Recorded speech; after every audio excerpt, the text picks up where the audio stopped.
One night, I was laying wide awake at 4 AM like usual, and then I got this video sent to me.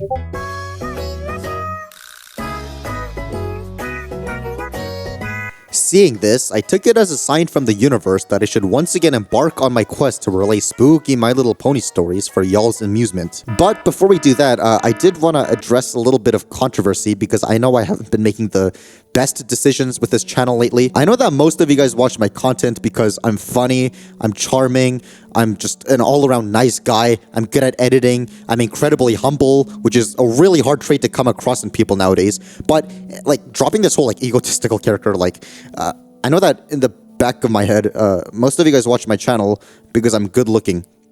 Unfortunately, because I invested in this new mic and this pop filter, you can't see my whole face right now. So it was kind of like weighing the pros and cons, like, would you guys rather see my sexy face or hear my sexy voice better?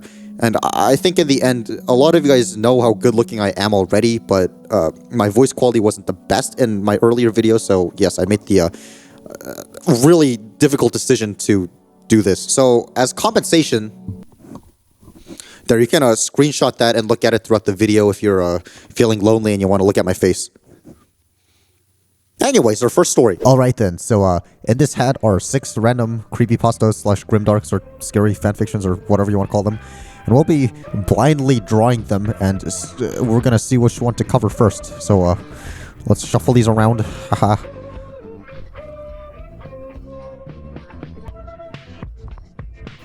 Butterflies. Starting off with a true OG from 2011, Butterflies by Adcoon details what is essentially cupcakes, but with Fluttershy as the maniac killer and Pinkie as the victim. Before we get into the story proper, I'll just say that I've heard about this in passing, but never actually planned to ever read it, since it never sounded like the most interesting thing in existence. But because half the comments on my other creepypasta video were all about how I should have covered this story instead of Flutterschmooze, and that I needed to check it out, I caved in since I deeply care about you guys. So what's this story about after all this buildup? Well, the original upload of the story on DeviantArt reads, "Warning, this story was inspired by the story Cupcakes. Do not read this if you like Fluttershy or Butterflies." Good thing that I absolutely hate Fluttershy.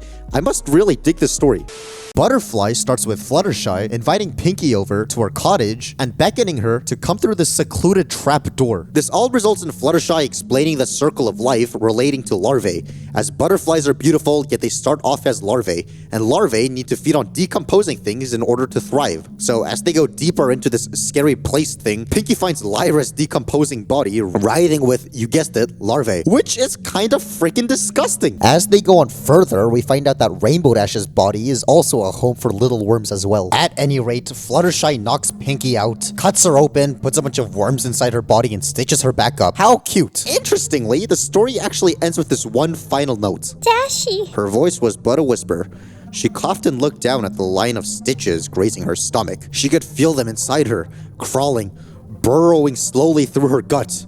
Or was it just her imagination? Soon, it would be all too real. Pinkie Pie cried quietly in the dark. I'm sorry, Dashy. I'm sorry I never told you that I love you. As she died silently.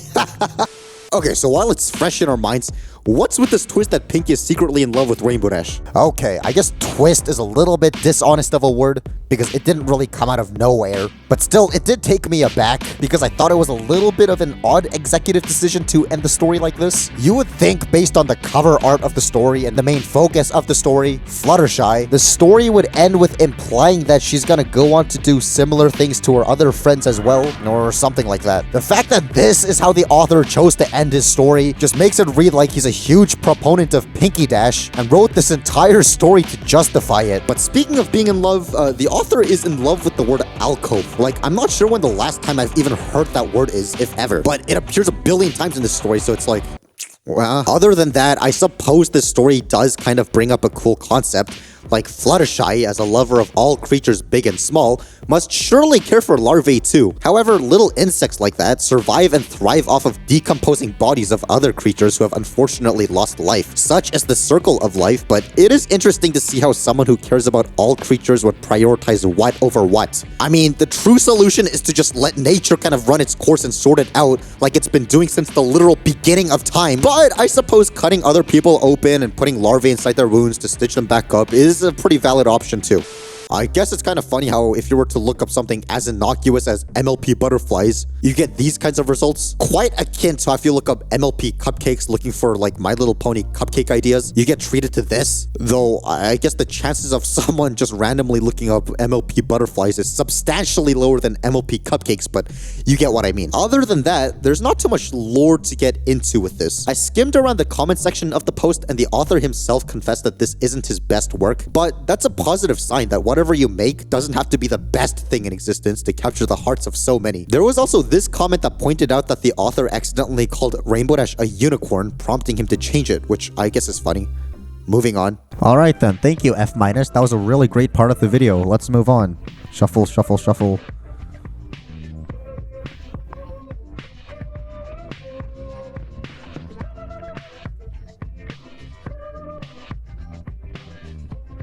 Rocket to Insanity. Written by Immolation, Rocket to Insanity is one of the many sequels to Sergeant Sprinkles' infamous Cupcakes. Though out of the sea of Cupcakes follow-ups, this particular story seems to get far more attention than all the others, besides like maybe Muffins. Therefore, it stands to reason to ask why this one is more popular than all the other ones. I mean, surely it must be pretty well written if it stands out as a fan sequel to somebody else's fan fiction, right? Well, that's precisely what we're here to find out. How does the story start? There is evil within the hearts of all ponies. Such is the balance of nature. Good can only be prevalent for so long before evil musters its forces and seizes upon the heart, twisting friendships into war, loyalty into deceit, and kindness into unadulterated hate. I guess that's certainly one way to start her journey. Rainbow Dash experiences recurring nightmares involving a certain funny event with cupcakes, thus leaving her in a state of intense fear and sleep deprivation. Of course, her friends notice something's up with Applejack confronting her, but Rainbow Dash just ends up avoiding discussing her nightmares or seeking help. Though one day, Pinkie invites Rainbow Dash over to taste some cupcakes just like her recurring dreams. During an encounter with Pinkie at the candy corner, Dash panics when presented with cupcakes resembling those from her nightmares. Basically, she gets PTSD from her nightmares and refuses to eat any of the cupcakes. Then she attacks Pinkie with a knife because the voices in her head told her to. This results in Pinkie's death, shocking Dash and plunging her into a deep remorse and horror at her own actions. I think the saddest part in all of this is how, like, during Rainbow Dash's entire schizo-like episode, Pinkie's just innocently confused, thinking that Rainbow Dash simply just didn't like her baking. So through the entire attack scene, the picture that was painted in my head was that of a guy killing a puppy for no reason, which is depressing, but that's actually a big plus for this story since it's giving me emotion, unlike the story that this was actually based on. So I guess that's F-'s writing tip of the day. If you want me to be invested in your story, give me the mental image of someone killing a baby dog. Anyways, we end with Rainbow Dash's mental state deteriorating rapidly as she grapples with the realization of what she has done, spiraling into a state of panic and complete mental breakdown, signifying her descent into irreparable madness and the shattering of her psyche. I'll just say, this story was like one step forward, two steps back, and then one more step forward. I'll just start off with the negatives. The story didn't necessarily overstay its welcome, but there could have been like maybe one or two more reactions from outsider ponies, because the only specific reaction we get to Rainbow Dash's crazed state is Applejack, who barely does anything. Instead, we get a lot of words and paragraphs describing redundant information about Rainbow Dash's state of mind. What I'm trying to say is that it didn't overstay its welcome in terms of length, but it could have still used some of that space instead to write more about outside reactions. I mean, what's it matter now? It's been like 12 years since the story was written, so who cares in the end? But I still hope that some of you young aspiring authors will take this into consideration. With the positives now, stories that are about the main character losing grip with reality and not being able to discern what is real and fake is really interesting. It may actually be one of my favorite tropes or genres or whatever, especially with how vivid and specific Rainbow Dash's dreams were, almost to the point where her having these dreams couldn't just be coincidence. Or can they? Like, I'm not sure if this is what the author was going for necessarily,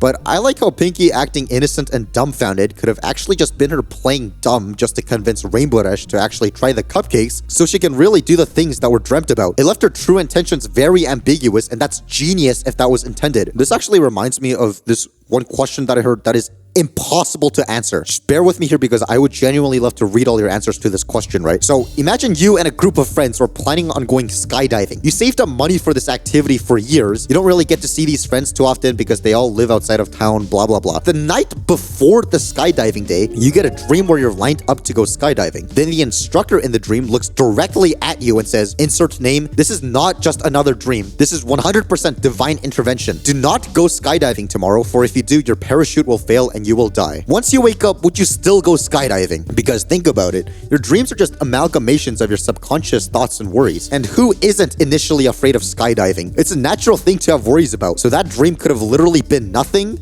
or it could have been an actual sign from God or the universe trying to save your life. Like, what even is the answer to that question? The reason I bring this up is because, in a similar fashion, Rainbow Dash having very specific and vivid dreams about a certain fate could have honestly been a prophecy, and the act of actually going through with making sure that Pinkie Pie becomes Pinkie Die was the right decision to make. Of course, she would have to explain why she did what she did when she inevitably gets caught, and for some reason, something tells me, this was revealed to me in a dream. It isn't gonna hold up in court exactly, but this abstract and philosophical concept did leave me with something to chew on after reading the story, so that's actually a really positive thing that I haven't really said about any of these other stories so far.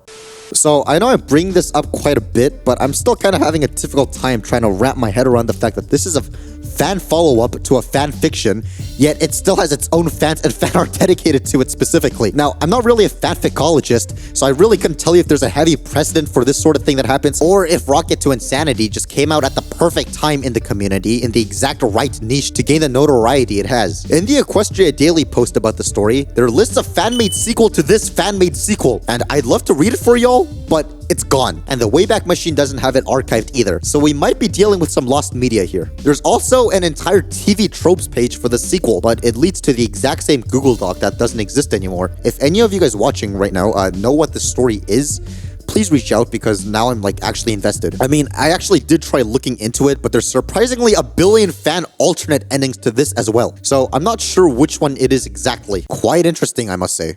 Man, I really wish I had a freaking top hat for this. That would look so much cooler. But, unfortunately, I don't, so... Something sweet to buy. Yeah. Interestingly, the first time I saw this thing, I literally thought that it was gonna be yet another fan-made cupcake spinoff, with Pinkamena gone all crazy with these sweets covering her up. So imagine my surprise when I found out that this isn't Pinkamena, but rather an entirely new character, the Candy Mare. The story was written by TheKnackerman, a word that is defined as someone who collects dead or dying farm animals, including horses. That's a teensy morbid. Anyways, judging by the man's profile picture, this story and character seems to be presented as his biggest accomplishment, or at least what he wants to be known for. In fact, apparently the inspiration for the story came from when TheKnackerman got bit by a spider, thus contracting MRSA and witnessing his skin rot. All to say, clearly there's been a lot of passion and personality put into this. Plus, even before I read the first word of this, just seeing the quality of this cover art let me know that we'll be dealing with a whole other beast. So let us take a look at this. The long and short of the story is that ponies go missing and die, but why? If the cover art wasn't enough to give it away, this is the result of the Candy Mare, who is this mysterious monster. So Pumpkin Patch, a young filly, once lived with her parents in bad conditions due to societal oppression towards earth ponies, and Pumpkin Patch dreamt of visiting unicorns to see magic, and to her excitement, she and her father get the opportunity to visit a candy shop owner, Lemon Drop. Surprise, surprise, Lemon Drop lures Pumpkin Patch, kidnaps her, and forces her to become a taste tester for his candy, since the guy himself isn't able to taste sweetness. Because Pumpkin Patch starts wanting to eat something other than candy, Lemon Drop decides to do a little trolling. He finds it in his kind heart to feed her a mysterious substance. This mysterious substance in question being none other than her father's corpse. Naturally, this sort of pisses her off, and she breaks free and becomes this monster thing who goes out to seek vengeance. Fast forward to modern day, the Cutie Mark Crusaders make a bet with Diamond Tiara and Silver Spoon on who can get more candy on Nightmare Night. But ultimately, it doesn't matter since the Candy Mare goes around killing everyone. The story ends with a cliffhanger with the Candy Mare breaking into the Canterlot Castle. Now, while that's it for the first story, there's actually a sequel to this, Something Sweet to Bite 2. Man, if I had a penny for every sequel that I've seen that uses the word 2 instead of the number 2 to signify the fact that this installment is indeed a sequel, I would have 2 pennies because the only other thing I can think of is Hoodwinked 2. Since I'm considerate, like we've previously established, I considered talking about this one too and make it like a double feature, but I ran into a conundrum. You see, with the first one, the one that I just talked about, there's this really good reading of it on YouTube. So naturally, I put this playlist on while grinding on some Mario Kart DS. However, as far as YouTube is concerned, the sequels just straight up don't exist. There's nobody talking about them, nobody reading them. You get the picture. All this to say, I had to actually sit there and read through this like an idiot. To add insult to injury, the first entry, as long as it was, is actually far shorter than the sequel. So of course I considered FivFiction has a built-in text-to-speech reader. Why not utilize it? It's time. I've been having nightmares ever since my friends disappeared. Yeah, no thanks. That actually sounds scarier than any of these stories that we're talking about has even a ghost of a chance of being. This was basically a sign from the universe telling me that I am now on my own and not to come crawling towards it for help and that I've used up all my freebies. Anyway, Something Sweet to Bite 2 deals with the aftermath of the Candy Mare turning all the ponies in Ponyville into candy zombies who try to eat other ponies. The story starts off with Rainbow Dash feeling incredibly guilty for not being there to help save Ponyville while it was under attack, and soon delves into how some secondary characters from the show deal with the situation. Actually, technically, the story starts off with a prelude where Twilight and Pinkie describe what happened in the first installment, but more importantly that contextually, it took place in season 2, before the last 2 episodes. Therefore, anything that happened after the Canterlot Wedding 2-parter never happened in this universe. And honestly, it was a little depressing to see how differently everyone's lives would have played out if an apocalypse occurred between season 2 and 3. For example, Trixie would have never reconsidered being a goofball, neither would have Discord, Twilight wouldn't have ever become an alicorn princess, though some of you might have actually preferred it that way. Anyways, most of the plot involves Zecora, Big Mac, and Rainbow Dash trying to save the world. And after hours of reading later, they actually do end up defeating the Candy Mare. Or at least in Rainbow Dash's dream. In reality, the story ends with pretty much everyone dying and the Candy Mare taking over Rainbow Dash's body to wreak more havoc, with the Candy Mare revealing that she wants to take over multiple worlds, ultimately setting up another sequel, wouldn't you know, the last Something Sweet to Bite. Being the direct sequel to the last one, we find out that the Candy Mare went into the human Rainbow Dash's body since she goes missing, and the girls split up to go find her. There was a chapter with Twi interrogating Sunset, thinking that she's an alien, which was kind of funny. There was a disgusting scene with Rainbow Dash being tied up in a closet. The last chapter before the epilogue involves Sunset being married to Flash Sentry, which actually makes this officially the worst thing I've ever read. I mean, what can I really say about this? It's a billion gazillion words long. Not that a story being long is inherently a problem. I mean, some of my favorite movies of all time are pretty long, but it is a problem if it loses the reader's attention. If you think that I'm overreacting and the story isn't actually that boring and that I'm just a phone-addicted screenager with zero attention span, I challenge you to give this whole thing a read. In fact, if any of you watching can do a full listenable reading of the sequels and put it up on YouTube, I'll pay you $5. And you know, despite the fact that the title is The Last Something Sweet to Bite, just like Shrek 4, the final chapter, there are yet more follow-ups. In fact, there are 6 more of these, where one of which is a G5 creepypasta, which is new for me, so I guess hats off to that, but I ain't reading it. Let's just move on to the review section.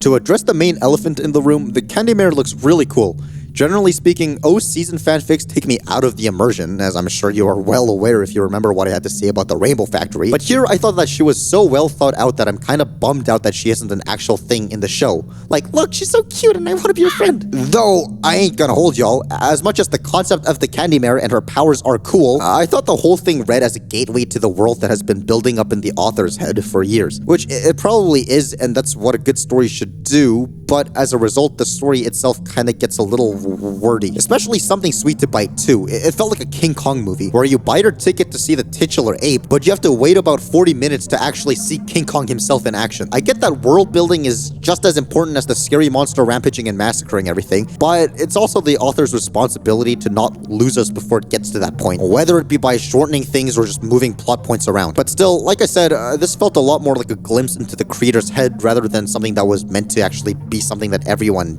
gets, and I can't fault it for that, since that's pretty cool. Also, I know that this is a low-hanging fruit to bring up, but there were a bunch of typos and that kind of took me aback, since the quality otherwise seemed to be way higher than all the other stories so far. Yet we get such glaring mistakes like changeling apostrophe S and U apostrophe or pony apostrophe S, though when the apostrophe is actually needed, it's just not there. Like hearths And sometimes you just get general typos like worth your willa. Generally speaking, when I bring up typos like I did with Cupcakes, it's to point out how incompetent the story is, and the quite frankly cringy juxtaposition of writing something dark and mature, such as a cute pony getting her innards being rearranged, while the grammar and spelling gets rid of any impact the story could have otherwise have had. But the reason I bring it up here is because this story has some great ideas and concepts, but the fact that these installments are all super long and there's typos galore, how can we not be left with the impression that the author just kind of chugged a huge can of Monster Energy and wrote whatever came to mind and didn't go back to proofread it? Because I'm sure the ideas and plot lines had revisions as he was writing it, but the typos just make it apparent that there wasn't a final reread, presumably due to how time-consuming it would have been. And that's understandable, but at the same time, as a member of the audience, it really makes you wonder if we should really be reading all these hundreds of thousands of words if the author himself couldn't even be bothered to correct these. I know that there were a lot more of my thoughts on the story than I usually have for these other ones, and I apologize if you're here more for the background context and aftermath stuff rather than just my opinions. However, this was a long read, so it only makes sense that I would have a lot of thoughts, right? Though, aside from the rhetorical factors, the actual story itself throughout the trilogy was, let's kill the Candy Mare. The Candy Mare gets defeated, but oh no, she's actually still alive. Let's kill the Candy Mare. The Candy Mare gets defeated, but oh no, she's actually still alive. Let's kill the Candy Mare. The Candy Mare gets defeated, but oh no, she's actually still alive. I get it! I get that the author wanted his character to be the super scary and OP huge villain, but after the billionth time of a psyched out defeat, it gets a tiny bit stale. And even when you think that she's been defeated, you check and there's still 7 billion chapters left, so you know she's gonna come back. Well, for one, there's a fan wiki, which is pretty impressive for one fanfic franchise. The only other one of these we've seen so far was the Little Miss Rarity one that was hanging on life support. I mean, this one is just as hard to read, but at least we actually have some text in the text boxes. Though, there's no page for any of the stories aside from the first two, so I guess that's kind of telling of how interest in this franchise has waned over time. Though TheKnackerman himself seems to be very passionate about this universe he's built, and that's cool. I'm not knocking at that at all, like obviously, but it's kind of funny when you see a post like this. I have no idea how widespread this is, but apparently some kids are daring each other to stand in front of a mirror and say Candy Mare 5 times in the dark. Apparently, if you do, she shows up and eats you. And you think, wow, this story must have been really widespread and influential, but then you see that the person posting this is the author himself with no links or sources to back up what he's saying. Whatever. TheKnackerman, since you probably click on literally anything with your character in the thumbnail, meaning that you're watching this right now, keep doing what you're doing. Like, I hope that this video at least shines some light into the entire franchise and more people try giving it a chance, because yeah, perhaps one day I'll sit down and read all the billion entries in this franchise and do a full timeline video, if that interests you guys at least. But for now, we've meandered long enough on one story. Let's move on. Before we move on, I want to give a quick shout out to today's sponsor. Want the finest? Watch F-. F makes some great My Little Pony videos, which I know if you're watching this video, you'll love. So why not go over to his channel, leave him a sub, and tell him that F- sent you. From what he told me, he also has a Patreon with some cool exclusive behind the scenes stuff. If you'd like to help the channel grow along with these awesome people, consider clicking the links in the description. Once again, thank you to F- for sponsoring today's video. All right, we only got 3 more. Let's, we're halfway there. Let's just,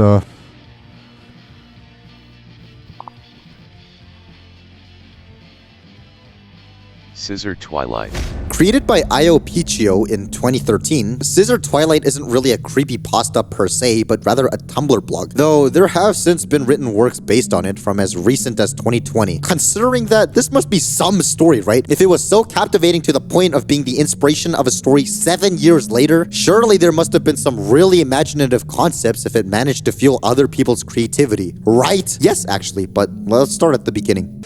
As for the story, there pretty much is no story. The series is mostly composed of one-shots, meaning that it's carried far more from the characters and premise more than an overarching narrative. But let's take a look at it in a linear fashion anyways. The very first entry is fittingly an introduction, where our titular character introduces herself as Sci-Twi, which is notable considering how this blog outdates the introduction of the real Sci-Twi by at least 2 to 3 years. Obviously, the namesake is just a coincidence, but I really want to know how the author felt when this nickname she created for her character became overshadowed by an actual canon character with the same nickname. Must have been slightly frustrating. It'd be the exact same thing as, just imagine if you were named Neil Armstrong back in the year 1969. Once the Neil Armstrong landed on the moon, surely your entire existence just became overshadowed by the man with the exact same name who's more famous. Anyway, Sci-Twi here don't got a lot of friends, none, thus being incredibly lonely. Which you're probably thinking, she's cute and has a cute personality, surely she has some friends, right? Well, as it turns out, having scissors as legs comes with some drawbacks. In Sci-Twi's case,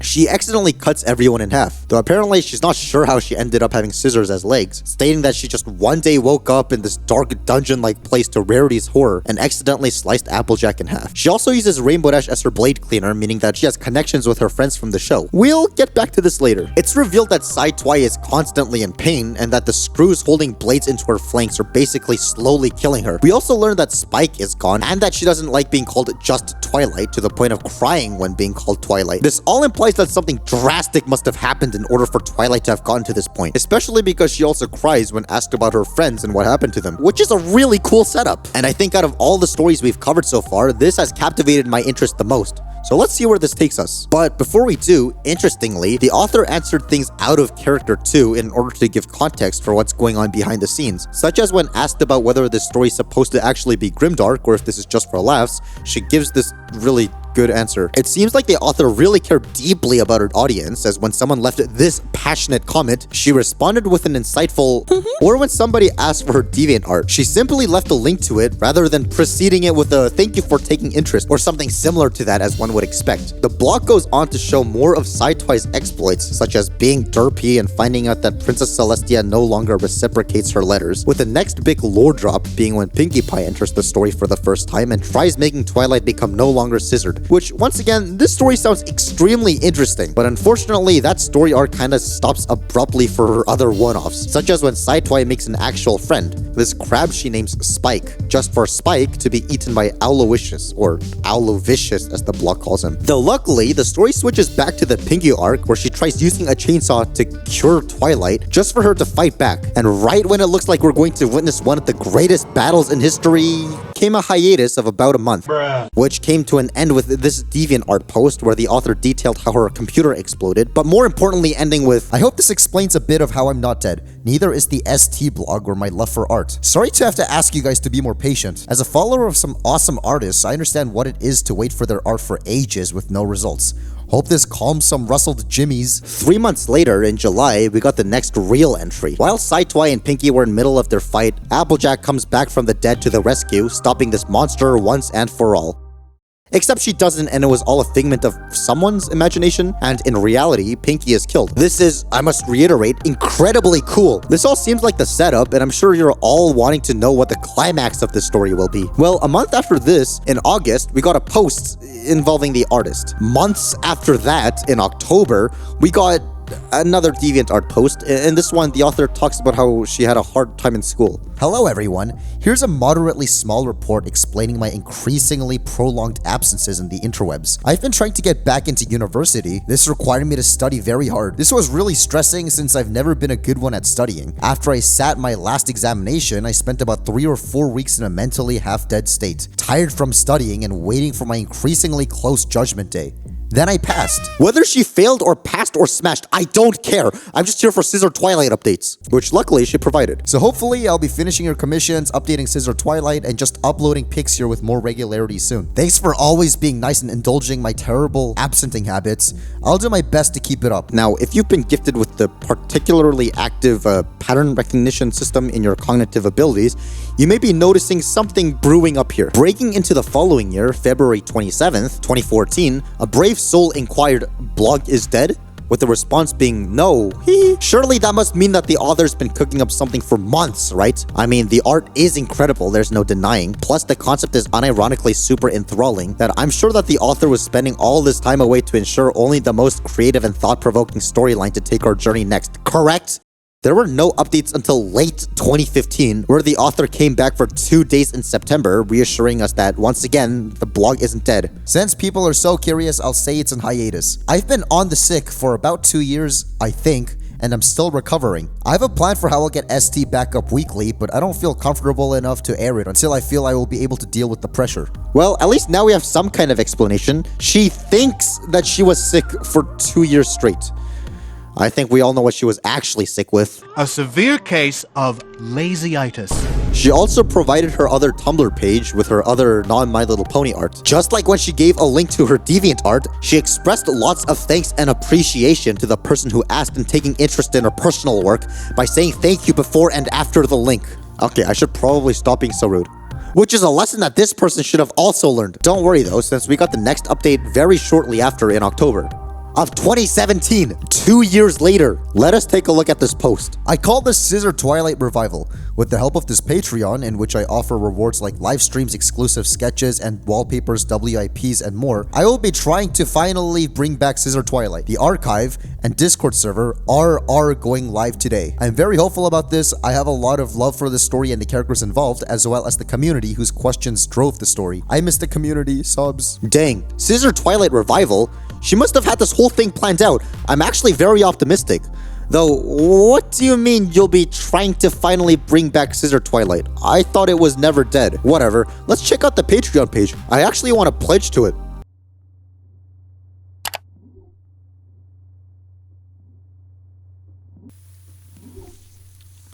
Typical. But once again, whatever. Water under the bridge, just as long as the rest of the comic is bussin' FR no cap. Well, hold on to your hats, because the rest of the series is a straight up banger. And by rest of the series, I mean one last post, and by straight up banger, I mean the author responded to this question asking if she has a Ko-Fi by saying that she created one just because of this one person asking. And that's the end of Scissor Twilight.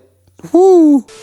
Wow, there's a lot to unpack here, and I don't even know where to begin, so let's just start at the beginning. I think we can all agree that Scissor Twilight is cute. She is adorable, which is clearly aided by Iopichio's incredible art skills. But unfortunately, as we saw, she accidentally cuts anyone who tries hanging around her. This automatically sets up some really interesting internal conflict. Plus, there was clearly some backstory to her getting these legs that was probably either planned out or would have been explored eventually had the series kept going. Also, since we see the main six here and they're clearly associated with Scissor Twilight one way or another, that implies that Scissor Twilight was actually the real Twilight at some point if doubt ever persisted. I am being as serious as I can be. This is like an awesome freaking setup for this world. But what happened? Just when it was starting to get good, the story got abandoned. I guess the ending works well enough if you just think about how Scissor Twilight is just gonna go around hurting everyone around her till the end of time with no clear solution. But it's the fact that the author clearly had something planned with Rarity, or at least was gonna plan to get around to planning it. But oh well, what can you do? I know that I've been poking fun at the author's tendency to give the most uninterested sounding responses to fans and her habit to claim that the blog is still being worked on just to not be met with any updates. But I should clarify for the people in the back that I'm literally just joking. I'm not actually angry about it or whatever. Obviously, life gets in the way of us all, whether it be work or school or family or literally just whatever. I can ultimately understand and empathize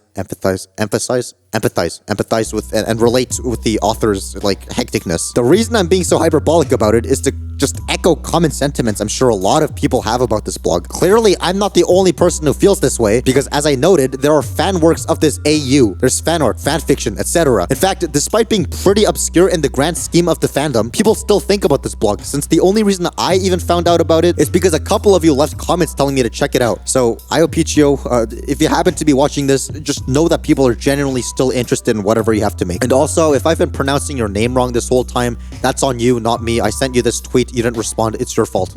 Alright then, final two. Let's see who the big winner is. A puppet to her fame. Interestingly, this story was based off of this DeviantArt drawing posted by the user DreamChan, who has this speed paint of the piece linked that, surprise surprise, is unavailable. And just like clockwork, the Wayback Machine hasn't this video archived either. Oh well, that's a piece of My Little Pony grimdark history that's been forever lost to time, I guess. Anyways, the day the first chapter was posted, the author Kaidan originally took to MLP forums to bring attention to it, where he managed to get 3 whole comments, 2 of which being from the same individual. Which, sure, I may be laughing right now, but if I posted a fanfic, I would be really glad if it also got 3 comments. The story follows the life of Octavia Melody, our second favorite gray pony with black hair, and she immediately starts talking about how she is surrounded by the corpses of her parents. Spoiler alert? Then the actual narrative begins with Octavia detailing her depressing home life. You see, Octavia has some really abusive parents. Why? Because she is an earth pony born to unicorns who despise the fact that that is the case. Even going so far as calling her I apologize to all my earth pony homies watching, but mud pony. But they're not just verbally abusive, but emotionally and physically as well. For example, here's a short list of what they do, just so you get like a general idea of it. Mother jammed a cloth into my mouth and fastened it around my head, gagging me. I mumbled. It really is a shame, that filthy tongue of yours. Perhaps if I can't cut it out, I could just have you chew on a hot coal for a couple of minutes. Or when her dad says, I had a dog when I was a child. It was unruly and never obeyed any pony. It kept getting in trouble until it finally crossed the line. My father ordered me to get rid of it, for his patience had run out. I took it into the backyard and bashed it in the head with a rock. It cried out in pain, for I lacked the strength to end it cleanly. It looked at me, pleading for forgiveness, but her time for mercy had passed. I had no choice but to continue to beat it until it died. Do not test my patience. I loved that dog far more than you. Dang, man!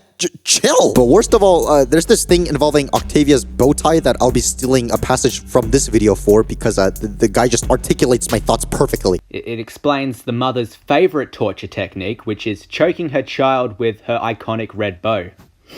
Yes, the red bow. Her famous red bow that she wears in the show at all times. Wait a minute.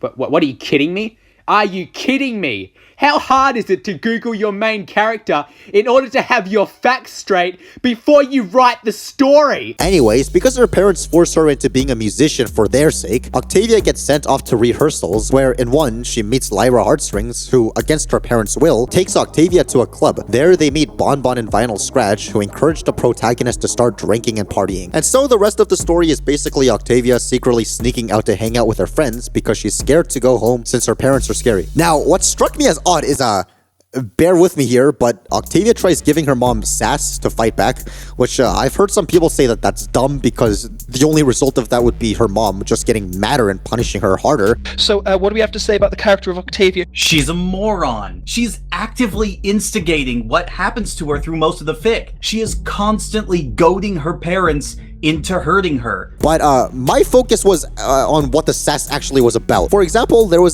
this exchange. You're on next, darling. Do not disappoint me. Like father disappoints you in bed every night, I thought. I was so frightened and starved for air that I bit my tongue. I would save the vehement comment for later. My reaction was how does she know her father disappoints her mom in bed, let alone every night? But then I considered it as just like a random thought that she had to just make light of the situation in any way she could. But then she says this later on. I recalled the routine I had used during the 2 times I had tried and failed to run away. Meet butler at door? Check. Escorted to room? Check. Father walks in for staring contest? Check. Father leaves to let mother do his dirty work? Check. Mother takes her anger at father's small manhood out on me? Check. So this is a recurring pattern. Octavia, for some reason, is fixating on her dad's schlong. But it doesn't end there, because at least those 2 parts were just like in her head. There were inner monologues that she was saying to herself. But in the final chapter, there's this. Yes, just one problem, my father replied. The butler has informed me of your escape plans. You will be punished accordingly by your mother.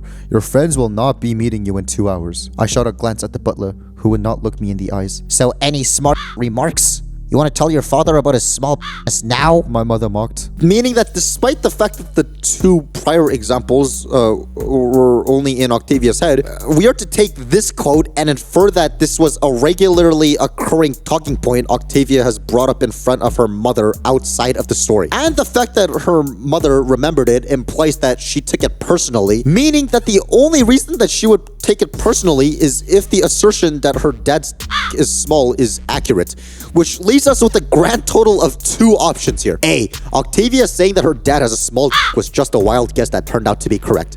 B. Octavia somehow knew that this specific topic would push the right buttons because she knew for a fact that it was.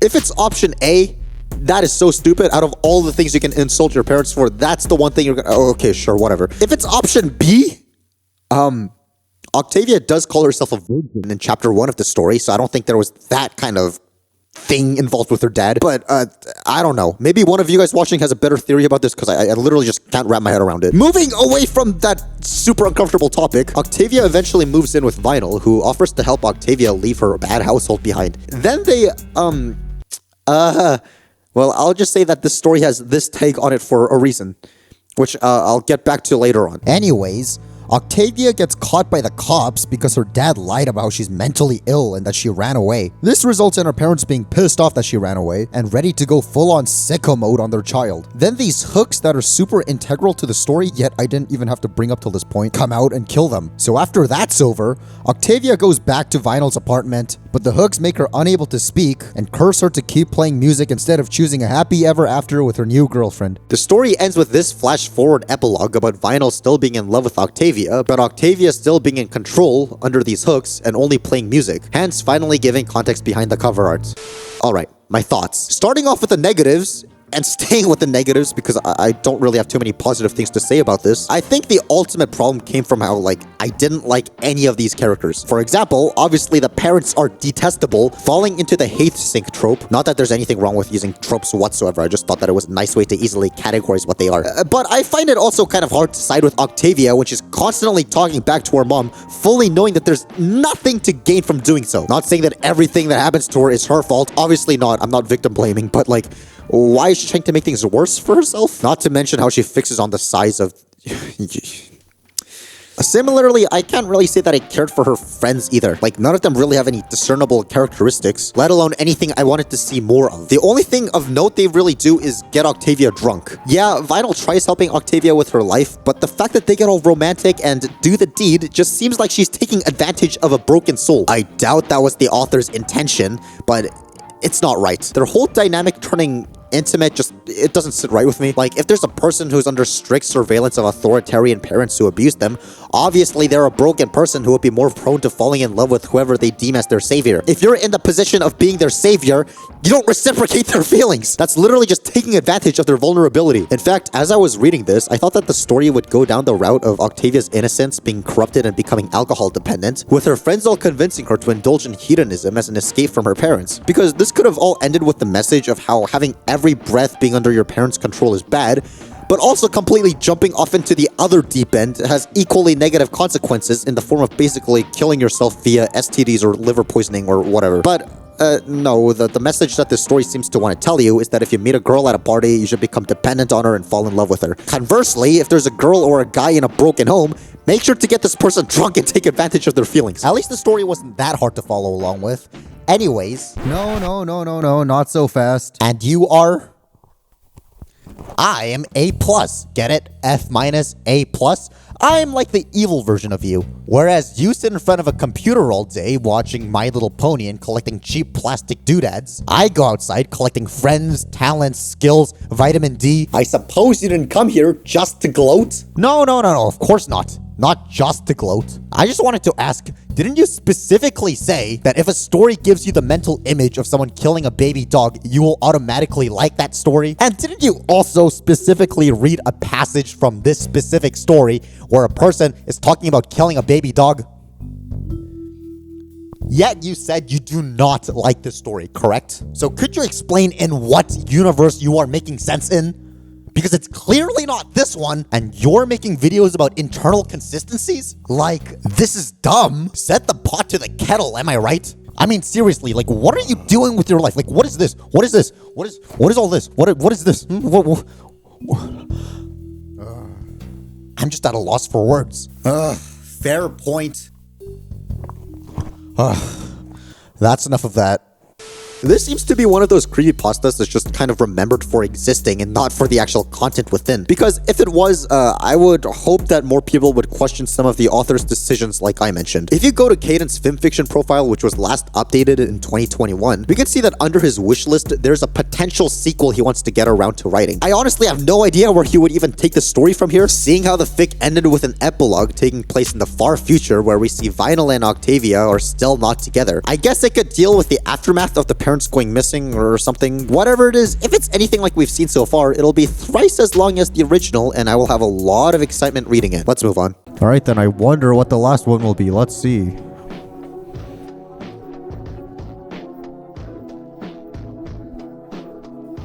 Oh my, you know what? Just freaking focus. The friendship test. There we go. Just like butterflies, I'm covering this one just due to popular demand. Since when I talked about the experiments of Twilight Sparkle in the other creepypasta video, people pointed out how the friendship test by Magpiepony is a better version of the force the main six to take life-threatening tests based on each of the elements of harmony formula. Interestingly, I actually have quite a bit of personal attachment to this story in particular, but I'll come back to that later. What I'll say for now is that it's been like 4 years since I've last read/listened to it, so I don't really remember too much of the story, but if it resonated with me and so many of you want me to talk about this, surely it must be incredibly creative and original, right?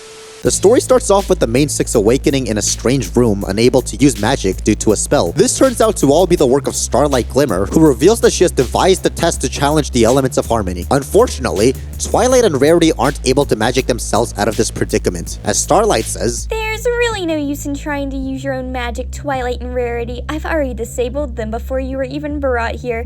The spell they used at the Equestria Games was really helpful for that." I point this out because the Equestria Games reference feels like it was forced just to show the audience that the spell she's talking about is something that's canon, and therefore we should, as the audience, accept it as something that's possible. Miss, step right over here. Unicorns will no longer be admitted without a disabling spell.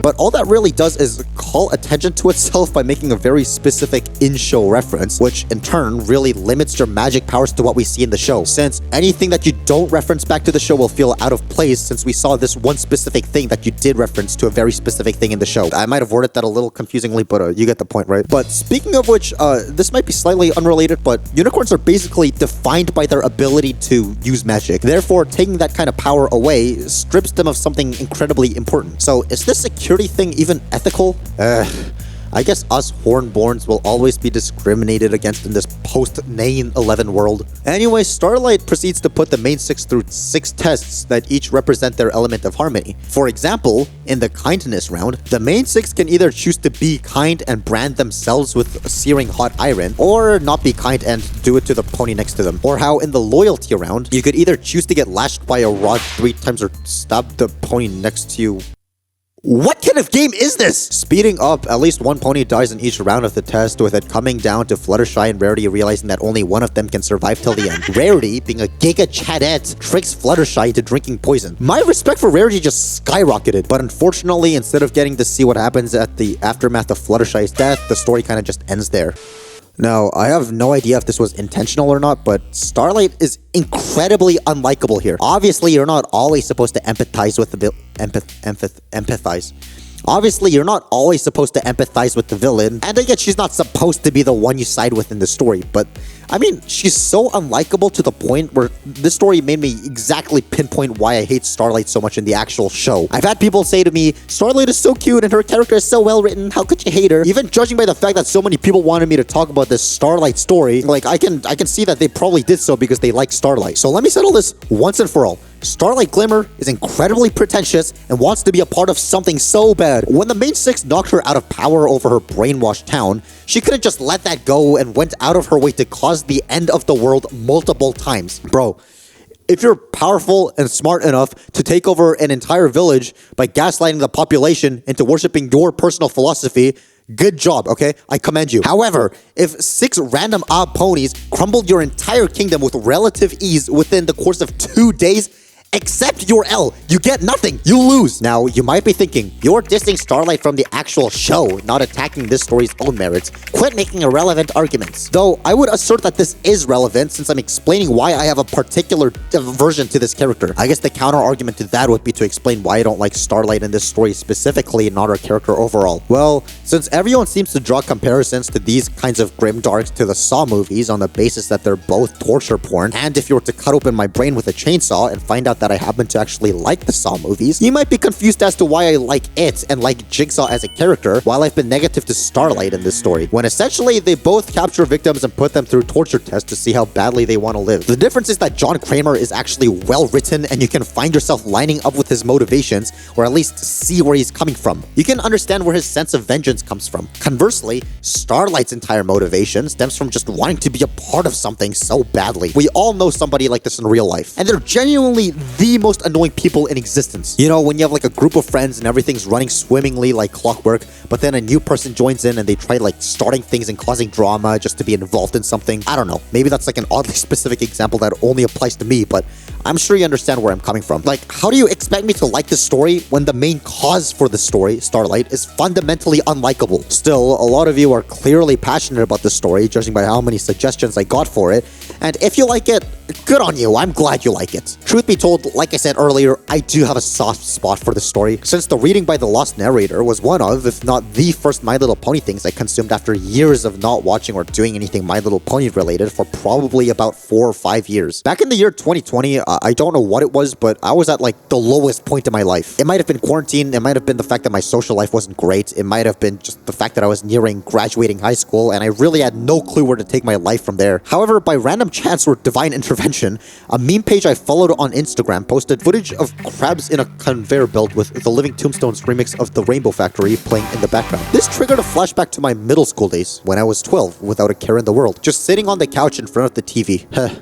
I remember when we used to actually use couches and TV screens instead of a chair and a monitor. I would just sit and scroll through fandom meme pages that post stuff like this and this and this. What a magical time that was. Remembering this and just recalling how My Little Pony is something that I enjoyed back when my life was very stable, no pun intended, I guess I kind of went back to it after being reminded of the fact that the franchise is something that still exists and something that I can just return back to. And because my mental state wasn't at its peak, per se, I was drawn to the darker parts of the fandom. Hence, I probably just looked up My Little Pony Creepypasta and threw on this reading of the friendship test by the lost narrator. Back then, I probably just enjoyed it for being dark and also because I didn't really have any understanding of character or writing or story or whatever I've been harping on for this little while. But this specific story and reading acted as a pipeline for me to return back to pony stuff. Even joining chats online and meeting some pretty awesome people through a server or two. Not that I keep in touch with any of them anymore, but it was nice while it lasted. Also, not to mention how in a couple of years, I came to create this very channel, thus having a job that I enjoy incredibly much.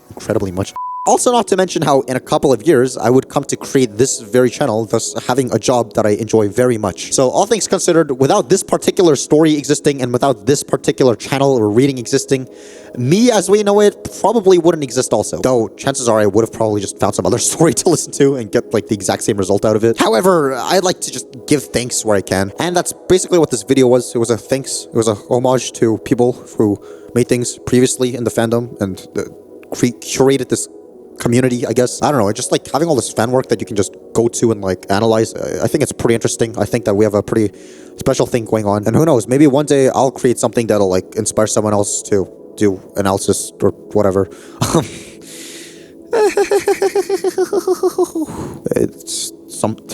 This is completely unscripted here. It's nice. That's all I can say.